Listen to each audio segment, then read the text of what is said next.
Tapi saya tahu bahwa setelah kami berada kekesalan itu ada ya, dan mungkin juga sangat kesal begitu kan. Karena terbukti begitu belum masuk kepada pembicaraan yang terlalu banyak, dia langsung mengatakan bahwa ya siapa yang mendalilkan, dia yang membuktikan, dan saya sudah difitnah. Jadi dia sudah memasukkan kata-kata itu gitu. Itu ya ketika kita minta bahwa kita mewakili aspirasi dari kepenasaran masyarakat yang ingin tahu mengenai status ijazah gitu. Gitu kan. Dan mulai di situ gitu tegangnya. Oh, mulainya ya, berubah dia ya. Berubah, dan seterusnya dengan Bu Kurnia ya saya timpali lagi itu dalam suasana yang sebenarnya nggak begitu akrab gitu, kayak udah ketutup gitu, wajar juga gitu karena itu memang yang sebenarnya menjadi peka gitu ya. Walaupun dia mencoba seperti menerima gitu kan, sebaik mungkin gitu.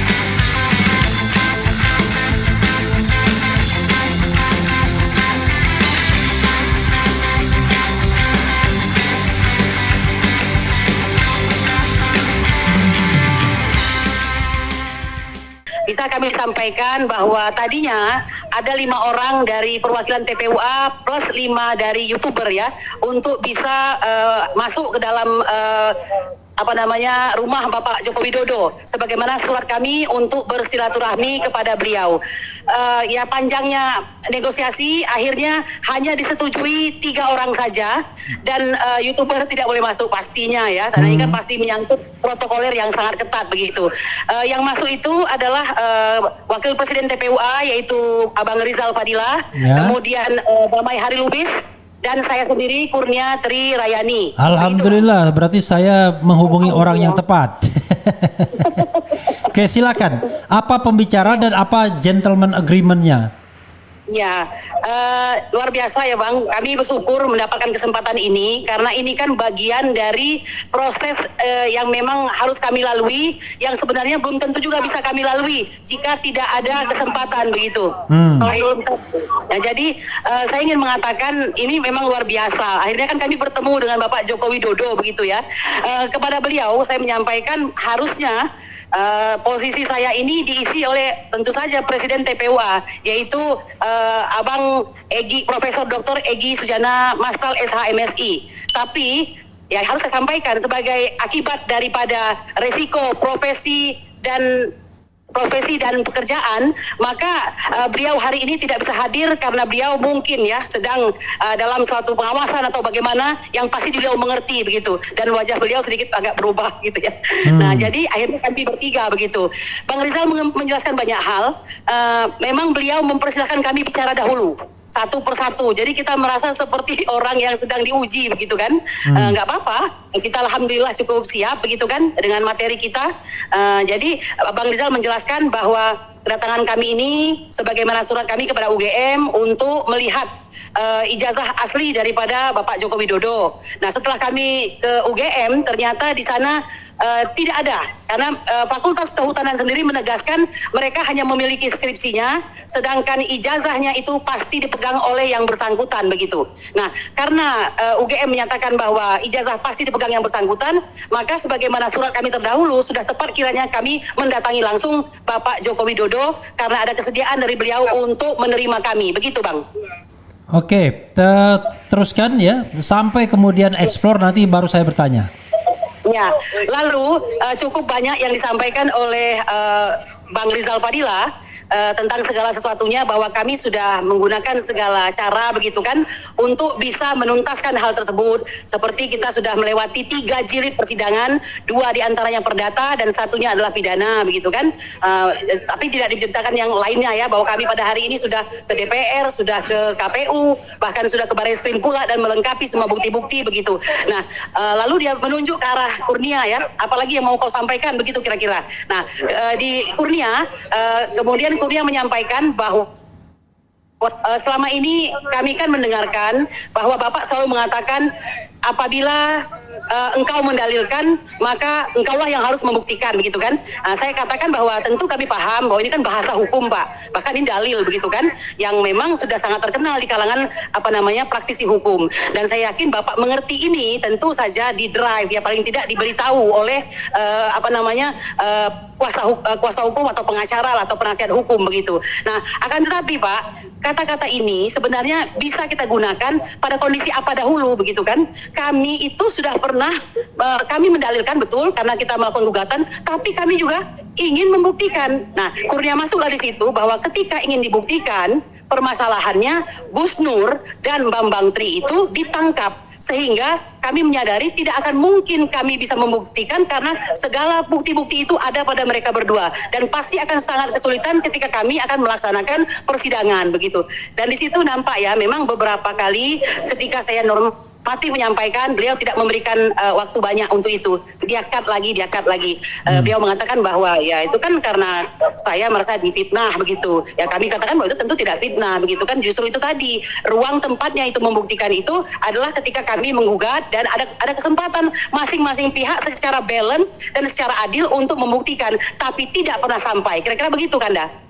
Oke, lalu apa yang disampaikan oleh Damai Hari Lubis?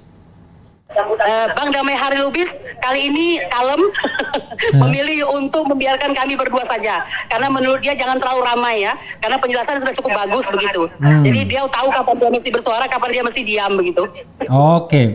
Oke, jadi modelnya meja yang sering kita lihat yang pernah tertangkap kaki Pak Jokowi goyang-goyang itu ya? Itu abang lihat ya kakinya goyang-goyang? Oh enggak, itu waktu sama Najwa Shihab. Enggak, masalahnya ini goyang-goyang juga gitu. Oke. Mungkin berusaha santai barangkali ya, itu hanya gestur aja gitu. Ya tapi begitu, itu modelnya adalah meja ya, seperti kita podcast gitu ya? Meja panjang putih ya, kayak seperti marmer atau apa lupa saya. Kursinya berwarna hitam ukiran begitu, dengan kulit Oscar. Nah, kalau mau lebih detail. Tapi dilarang kamera nggak masuk ya? Oh nggak boleh Bang. Jadi memang sangat berasa. Jadi kami begini ya Bang ya. Terlepas dari apapun kami merasa sangat beruntung ya, mengucap syukur kepada Allah Subhanahu Wa Taala bisa memenuhi harapan daripada TPUA yang memang ingin bertemu dengan beliau menanyakan langsung. Walaupun jawabannya itu tentu ya belum tentu memuaskan kita karena kami tidak bisa melihat itu, dan tentu dia punya taktik sendiri ya kan, pendapat sendiri tentang masalah tersebut, tidak masalah. Begitu. Sorry, ada masalah dengan suara kita ya? Enggak? Dicek? Enggak ada ya? Enggak ada masalah, very clearly. Enggak suara ke pemirsa. Enggak ada masalah ya? Oke, terus. Dinda, waktu menerima itu ada nggak ekspresi Presiden Jokowi yang kelihatan kesal, marah, lalu kemudian gemas atau geram gitu-gitu? Oke, saya paham yang Kanda maksud. Makanya saya bilang beliau ini orang yang sangat ahli ya. Maksudnya ahli memanage emosi begitu. Terlihat dari dia berusaha menampakkan keramah tamahan, sesekali mencuri pandang begitu kan ya. Boleh dong saya katakan demikian ya. Tapi saya tahu bahwa setelah kami berhadapan, kekesalan itu ada ya, dan mungkin juga sangat kesal begitu kan. Karena terbukti itu belum masuk kepada pembicaraan yang terlalu banyak, dia langsung mengatakan bahwa ya siapa yang mendalilkan, dia yang membuktikan, dan saya sudah difitnah. Jadi dia sudah memasukkan kata-kata itu gitu. Jadi menurut saya itu jadi dari awal sudah begitu dia bilang ya.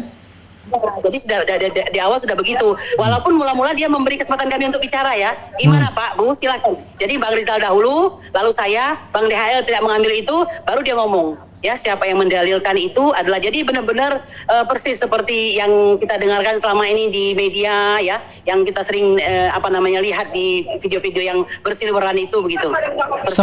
Sempat bertemu waktu waktu masuk bersalaman ya? Tidak, saya kan ini ya berusaha menjalankan sunnah. Jadi perempuan sebaiknya tidak bersalaman. Bang Rizal Fadila, Kang Rizal salaman. Salaman dong. Oh, lalu keluarnya juga salaman. Nah, ya Bang Rizal bersalaman, Bang DHL bersalaman, saya tidak. Oke, Ya, jadi- waktu keluar Pak Jokowi mengikuti atau dia tetap duduk? Bagaimana? Bagaimana Bang? Waktu sudah pamitan, Pak Jokowi duduk saja atau dia ikut? Oh tidak, Mengantar. dia mengantarkan ke depan. Dia mengantarkan ke depan Bang, karena tamu luar biasa membludak dari Projo itu Bang. Jadi penggemar-penggemar beliau lah begitu kan. Iya. Jadi dibikin jalur Bang. Jalur yang bertemu beliau lalu berfoto bersama keluarga gitu kan. Iya. Nah ketika kami masuk itu ada kode dari mata beliau untuk nyuruh kami langsung masuk ke dalam. Jadi yang antri tetap antri begitu. Antri silakan ngantri sambil Oke. salaman tapi sebentar karena kami ada pembicaraan dengan Pak Joko Widodo. Jadi begitu dia kode kepada Pas Pampres untuk kami masuk, beliau pun langsung masuk. Maka yang antrian tadi suruh nunggu lagi jadi di luar gitu. Nah kami di dalam. Nah, Tapi pintu waktu tertutup. pulang diantar dia. Diantar Diantar Pak Jokowi sampai mana? Sampai pintu. Sampai ke depan pintu. Depan Oke. pintu rumah beliau. Oke. Ya, beranda beliau yang paling dekat itu. Oke, Dinda. Agak pelan-pelan sedikit ya biar suaranya tidak terlalu noisy. Apa yang mau disampaikan Ya. Dinda sebagai closing statement dari pertemuan dengan Pak Jokowi tadi? Ya begini ya, kami memahami betapa beratnya mengemban tugas ini ya Bang ya. Kenapa? Karena kami ini kan harus sampai pada tujuan.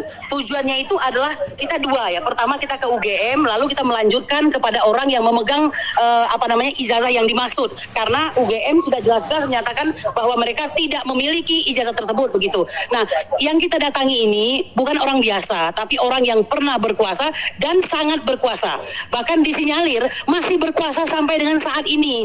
Ya itu terlihat dari mana? Ya tentu kita sudah pada tahu semua kan bahwa beliau sangat dihormati oleh Bapak Prabowo Subianto ya kan, dalam beberapa hal kok kadang seperti kita ini mempunyai dua presiden ya, kalau saya salah koreksi begitu. Nah jadi kami ada sedikit beban moral di situ, tapi alhamdulillah dengan petunjuk Allah, doa dari semua dan seluruh bangsa Indonesia yang mencintai Indonesia, tugas itu baru saja kami lalui. Intinya satu, saya tahu dan apapun juga sikap yang diambil, sikap beliau satu tidak akan pernah menunjukkan ijazah beliau tersebut. Dalam pandangan kami, boleh salah, boleh dianggap benar ya, bahwa itu memang tidak akan sangat impossible untuk dia menunjukkan ijazahnya, ya kan? Kalau ijazah yang dimaksud adalah yang berseliweran di jalan-jalan atau di dalam yang berseliweran di HP kita selama ini, Media sosial. lalu kami melihat itu. Ya, lalu kami melihat itu juga, lah bedanya apa? Dan itu tentu tidak menguntungkan buat beliau begitu kan? Jadi beliau tidak tampakkan begitu. Sedangkan mengenai ijazah SD, SMP dan SMA, kami sudah buktikan di pengadilan lewat 3 kali persidangan itu tidak ada, karena setiap orang yang ditanyakan sebagai saksi tidak pernah melihat aslinya, begitu Bang. Jadi Oke. perjuangan jalan terus, perjuangan jalan Oke. terus dengan masing-masing. Kami berbuka jalan tadi. Saya pun memberikan suatu kesimpulan ya, karena tentu kita tidak mau dong tidak ada kesimpulan. Ya. Saya katakan di hadapan Bapak Jokowi, saya ambil inisiatif, Bapak, rangkuman dari apa yang disampaikan oleh Rizal Fadila tadi dan saya, berarti kita mengambil kesimpulan Bapak tidak akan menunjukkan tidak akan menunjukkan ijazah Bapak tersebut kecuali di persidangan. Meskipun kami sudah menempuh persidangan tersebut dan tidak ada kesempatan untuk melihat ijazah tersebut, dan Bapak akan menempuh jalur hukum sebagaimana kami juga akan tetap berjuang untuk mendapatkan kebenaran lewat jalur hukum. Nah itulah perpisahan kami Bang. Oke, jadi itu gentle agreement-nya ya, kasih nggak boleh gentleman karena ada woman juga. Jadi gentle agreement-nya adalah sepakat untuk tidak sepakat ya. Ya, sepakat untuk tidak sepakat Bang. Oke. Dinda, makasih banyak ya. Mudah-mudahan lancar pulang ke Jakartanya. Salam buat teman-teman. Dari Bang Rizal Fadila dan Bang Damai Hari Lubis, tulang Damai Hari Lubis kata Bang Rismon tuh. Iya. Ada di samping situ. Bang Rizal Fadila ada? Ibu sekali. Ada mau ngomong? Mau, boleh. Mau ngomong? Oh ini Bang. Nih, ini Mama. Entar dia bilang Bang Rizal Fadila. Kasih aja nggak apa-apa. Ya. Assalamualaikum. Waalaikumsalam warahmatullahi wabarakatuh. Kang Rizal Fadila. yang sudah bertemu dengan mantan pemimpin tertinggi Republik Indonesia. Ya, mantan nagih malah nagih.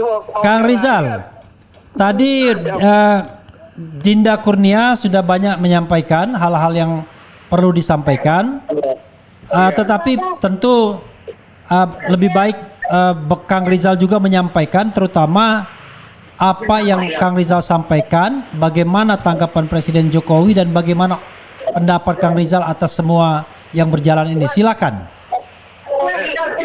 Ya Bang. Yang pertama kita sampaikan kehadiran kita ini karena dia minta kita yang buka.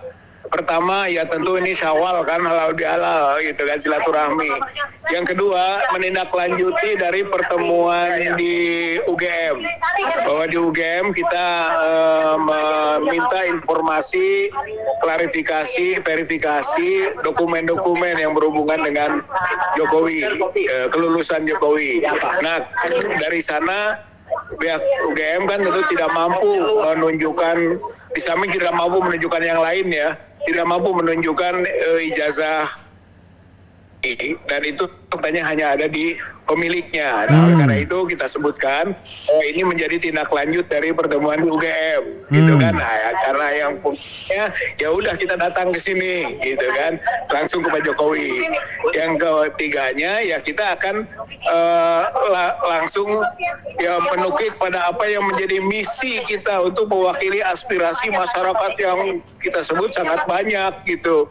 Yaitu ingin tahu mengenai keberadaan ijazah Pak Jokowi dan keasliannya. Saya kira itu kalau memang bisa ya kita minta supaya ditunjukkan begitu ijazah itu, sehingga masalahnya menjadi lebih jelas gitu. Jadi itu awal kita sampaikan. Nah, selanjutnya halo. Ya, silakan. Dalam rangka itu gitu kan. Nah, ada sedikit nanti setelah kita sampaikan dan memberi kesempatan pada dia bahwa katanya dia hanya mau menjelaskan melalui pengadilan, gitu kan. Kalau diperintahkan oleh pengadilan maka saya akan tunjukkan mengenai ijazah itu, sedangkan saya tidak akan menunjukkan kepada kita ya yang bertamu ini, gitu kan. Lalu kita jawab juga setelah itu, langsung kita jawab bahwa soal pengadilan ini kan kita sudah berulang-ulang, gitu kan, perpisahan masa. Persisnya yang Kang Rizal sampaikan soal ijazah pertama itu apa? Apa Pak? Persisnya yang Kang Rizal sampaikan soal ijazah itu ke depan Pak Jokowi apa? Introduction-nya apa yang membuat mungkin dia tidak enak, mukanya merah atau mau marah? Gak enaknya itu ya ketika kita minta bahwa kita mewakili aspirasi dari kepenasaran masyarakat yang ingin tahu mengenai status ijazah, gitu. Itu kan. Nah, mulai di situ gitu tegangnya. Oh, mulainya berubah dia ya? Berubah dan seterusnya dengan Bu Kurnia ya saya timpali lagi. Itu dalam suasana yang sebenarnya nggak begitu akrab gitu. Udah ketut gitu. Wajar juga gitu karena itu memang yang sebenarnya menjadi peka gitu ya. Okay. Walaupun dia mencoba seperti menerima gitu kan. Sebaik mungkin gitu. Oke, Kang ya. Terakhir ya kita biasanya kan kalau terakhir itu suka foto-foto bersama gitu kan, sambil semua itu langsung. Kalau kita begitu keluar langsung aja keluar. Oke, nggak ada foto-foto bersama ya? Ada foto bersama, ada. Begitu Bang. Oke.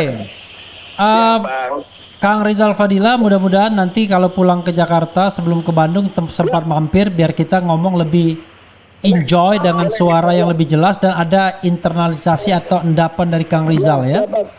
Insya Allah saya ke Jakarta atau sekarang juga. Oke, mudah-mudahan ya kita ketemu lagi. Makasih Kang Rizal. Salam buat teman-teman. Halo Bang. Ya, salam buat teman-teman. Terima kasih. Salam disampaikan. Terima kasih kembali. Ya, wassalamualaikum warahmatullahi wabarakatuh. Waalaikumsalam warahmatullahi wabarakatuh. Ya, saudara sekalian, itu dengan Rizal Fadila dan Kurnia Trirayani, 2 dari 3 orang yang diterima oleh Presiden Jokowi dan kesimpulannya adalah Presiden Jokowi tidak mau memperlihatkan ijazahnya, tapi meyakini bahwa dia ada dokumen pendukung, hanya mau kalau diperintahkan pengadilan atau di pengadilan. Padahal sudah pernah diajukan ke pengadilan, pengadilan mengatakan tidak berwenang. Tetapi kita tidak tahu bagaimana dengan Pengadilan Negeri Surakarta, apakah mengatakan berwenang. Yang penting adalah a fair trial, yaitu pengadilan yang fair. Nah, di sini saudara sekalian ada juga pengakuan dari respon Jokowi usai terima 3 tim TPUA di rumahnya, bukan 3 tim, 3 orang ya. Bisa diputar videonya. Sudah siap? Kalau oke, silakan diputar videonya. Sambil saya juga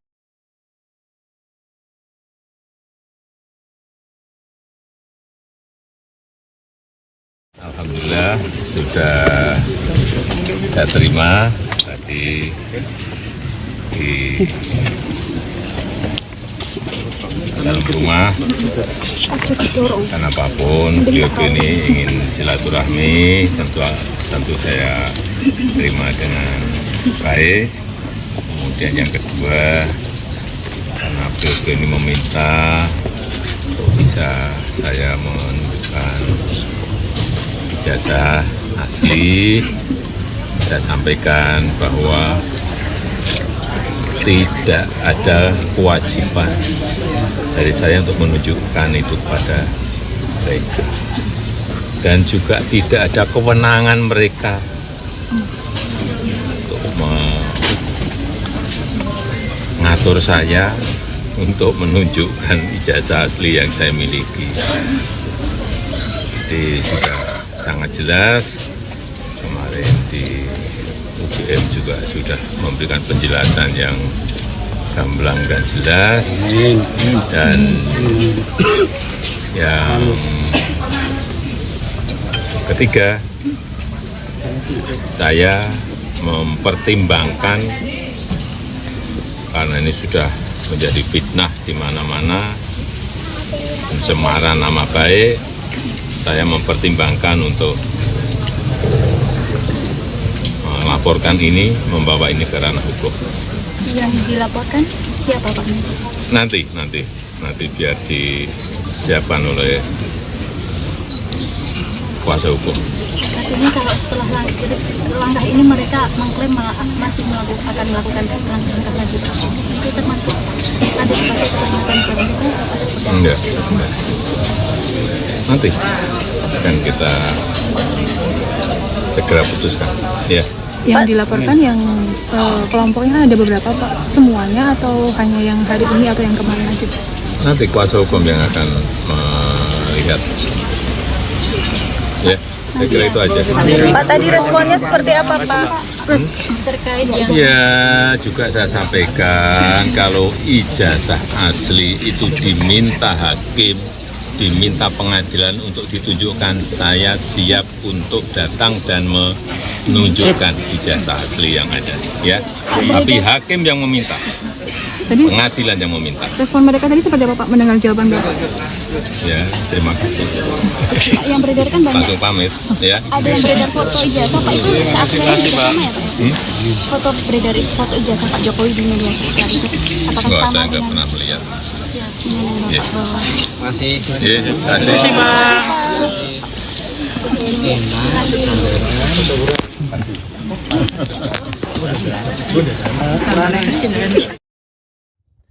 ya, saudara sekalian, itu tadi tanggapan Presiden Jokowi ya. Memang akhirnya semuanya pakai mekanisme formal. Pak Jokowi tetap mengatakan bahwa yang mendalilkan harus membuktikan. Kemudian tidak ada kewajiban dia untuk menunjukkan ijazahnya. Tapi kalau diperintahkan hakim dia siap. Lalu dia akan mempertimbangkan untuk melakukan semacam melakukan pengaduan, pelaporan, yaitu pelaporan mengenai pencemaran nama baik. Jadi saudara sekalian, ya, begini, ada beberapa hal yang ingin saya garis bawahi sedikit. Kalau misalnya Jokowi mengatakan dia akan melaporkan pencemaran nama baik, silahkan. itu hak dia sebagai warga negara. Walaupun kalau diukur dari kenegarawan mantan presiden agak aneh. Seolah-olah dia tidak lagi melihat itu rakyatnya atau mantan atau bekas rakyatnya. Tetapi itu tetap hak dia. Ya, jadi kita harus lihat dari sisi hukum. Jadi kalau dia, tetapi sekali lagi sobat era sekalian, gunakan laporan pencemaran nama baik. Artinya Pak Jokowi sendiri yang melaporkan itu. Jangan menggunakan instrumen kekuasaan seperti penyebaran berita bohong, kemudian ujaran kebencian yang berbasis sara yang tidak didasarkan pada pengaduan dari pihak yang merasa dirugikan. Jadi itu koridornya. Jadi ada semacam pelaporan ya kepada pihak yang berwajib, itu satu. Tetapi kepada pihak yang berwajib ya penegak hukum juga harus fair. Kenapa? Karena kelompok TPUA ini sudah pula mengadukan soal ijazah ini kepada Bareskrim. Kalau kita pakai peraturan Kapolri ya yang saya tahu itu, perkara yang sudah dilaporkan adanya substansinya misalnya semacam ijazah palsu ini atau ijazah asli ini, maka tidak boleh para pelapor itu dikenakan tindak pencemaran nama baik. Karena harus dibuktikan dulu klaim bahwa ijazah itu asli dan tidak aslinya. Jadi harusnya proses pidana awalnya, pidana pokoknya yang harus dikemukakan, bukan pidana pencemaran nama baiknya yang didahulukan. Jadi pidana pokoknya adalah mencari kebenaran material mengenai ijazah Jokowi. Apakah ijazahnya asli atau tidak, ada atau tidak. Itu yang harusnya dilakukan oleh para penegak hukum. Saya kira penegak hukum sangat paham soal ini. Jadi saya pernah mengadukan misalnya pada waktu itu orang yang memfitnah saya. Kenapa saya adukan dia? Biar kemudian dia tidak ngadu duluan bahwa saya sudah melakukan penyebaran berita bohong. Makanya saya adukan duluan. Jadi sekali lagi ya dibuktikan dulu yang terkait dengan ini dan harus ada putusan yang berkekuatan hukum tetap. Jadi tidak NO karena ranahnya kan jadi ranah pidana. Jadi dugaan penggunaan surat palsu atau penggunaan ijazah palsu dan lain sebagainya. Ya, itu yang harus one thing for sure.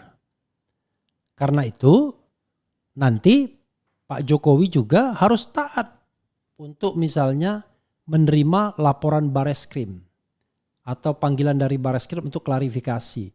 Jangan sampai kemudian yang diklarifikasi malah yang dilaporkan telah melakukan pencemaran nama baik. Ini kan kacau jadinya penegakan hukumnya. Karena substansinya jadi kabur. Jadi substansinya tuh harus di match dulu. Kalau substansinya sudah selesai barulah pinggirannya. Itu sama dengan misalnya seseorang menuduh bahwa seorang pejabat publik sudah melakukan tindak pidana korupsi. Jangan pencemaran nama baiknya dulu yang diproses, tapi tindak pidana korupsinya dulu. Oke ya, itu yang harus kita pahami, yang harus kita garis bawahi. Ya. Nah yang kedua, kalau nanti ada perintah KIP, Komisi Informasi Pusat, untuk menyampaikan ijazah asli dalam rangka pembuktian, Pak Jokowi juga harus taat. Karena itu pengadilan juga. Walaupun bukan pengadilan yang kita kenal selama ini. Itu adalah pengadilan dalam rangka sengketa informasi. Jangan lupa juga, selain laporan pidana ke Bareskrim, ada juga gugatan perbuatan melawan hukum yang sudah dilayangkan ke Pengadilan Negeri Surakarta. Nah mudah-mudahan hakim tidak mengatakan tidak berwenang. Karena ini gugatan perbuatan melawan hukum oleh warga negara yang merasa dirugikan atas apa yang berkembang selama ini. Jadi mudah-mudahan kebenaran substantifnya ditemukan, barulah kemudian pinggirannya dimainkan kalau seandainya memang apa yang dituduhkan, apa yang ditudingkan itu tidak benar. Tapi jangan salah, kalau kita bicara dalam perspektif pidana, ini kan laporan kepada kepolisian. Bukan pelapor yang kemudian dibebani untuk pembuktian, tetapi pihak berwajib atau pihak penegak hukum sendiri. Karena ini bukan delik aduan, ini adalah delik umum saja. Delik umum yang kemudian siapapun bisa melaporkannya dan kemudian dilakukan proses penyelidikan dan penyidikan oleh penegak hukum, tentu dengan memanggil pelapor, memanggil pihak yang dilaporkan, dalam hal ini Pak Jokowi. Ya, mudah-mudahan kita mendapatkan kejelasan, ya, tidak main kekuasaan, tetapi bagaimana hukum ditegakkan sebenar-benarnya dan seluruh-seluruhnya. Dan untuk ini tidak ada yang namanya rekonsiliasi. Karena ini adalah tindak pidana. Harus dijelaskan, ditegaskan. Nah, ketika Pak Jokowi, ya, ketika Jokowi mengatakan bahwa dia hanya tunduk dengan hukum, perintah hakim dan lain sebagainya, itu artinya dia ingin menempuh jalan yang jauh lebih panjang daripada jalan yang simpel. Padahal jalan simpelnya kan cukup tunjukkan saja. Dia bilang tidak ada kewajiban. That's okay. Artinya Pak Jokowi memang ingin proses ini panjang dan lebih bertele-tele.